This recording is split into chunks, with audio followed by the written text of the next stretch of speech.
Artificial intelligence తో ప్రతి ఒక్కరి హెల్త్ ప్రొఫైల్ తెస్తున్నామని, దీని ద్వారా క్రిటికల్ కేర్ మరింత సులువుగా మారుతుందని అన్నారు మంత్రి శ్రీధర్ బాబు. కరోనా సమయంలో ఆరోగ్య రంగం ఎన్నో సవాళ్లను ఎదుర్కొందని చెప్పారు. సాంకేతిక పరిజ్ఞానంతో వైద్య రంగంలో మార్పులు వచ్చాయన్నారు. హైదరాబాద్ రాయదుర్గంలో ప్రొవిడెన్స్ ఇండియా ఆఫీస్ ని ప్రారంభించారు శ్రీధర్ బాబు.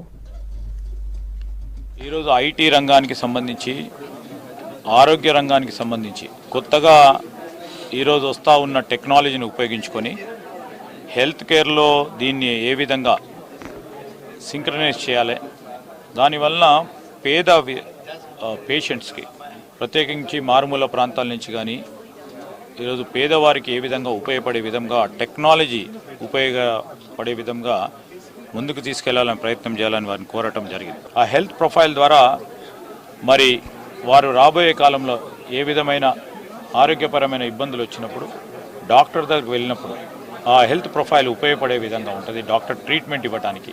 సో దీంట్లో టెక్నాలజీని ఉపయోగించుకొని ఆ టెక్నాలజీ ద్వారా బెస్ట్ మెడికల్ కేర్ ఇచ్చే క్రమంలో ముందు నిలబడాలనే ఆలోచనతోనే ఫార్మాకు సంబంధించిన ప్రోడక్ట్స్ని ఇక్కడ డెవలప్ చేయడం, ఇది ఫార్మా క్యాపిటల్గా ఉంది. దీన్ని పెద్ద ఎత్తున ముందుకు తీసుకెళ్లే ప్రయత్న భాగంలో 3 దశాబ్దాల కింద మొదలై దినదినాభివృద్ధి చెందుతూ ఈరోజు ఫార్మాకు సంబంధించిన మరి కంపెనీస్ కానీ ఇక్కడ పెద్ద ఎత్తున రావాలని ఓ ప్రయత్నం జరుగుతూ ఉంది.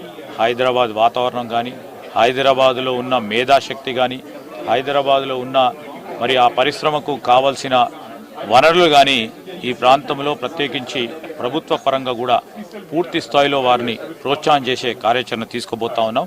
పెద్ద ఎత్తున రేపు జరగబోయే బయో ఏషియా కాన్ఫరెన్స్, 2 రోజులు జరగబోయే బయో ఏషియా కాన్ఫరెన్స్లో మరి పెద్ద మరి లైఫ్ సైన్సెస్కు సంబంధించిన ప్రతినిధులు కానీ, పెద్ద కంపెనీస్ వారు కానీ ఇక్కడికి రాబోతూ ఉన్నారు.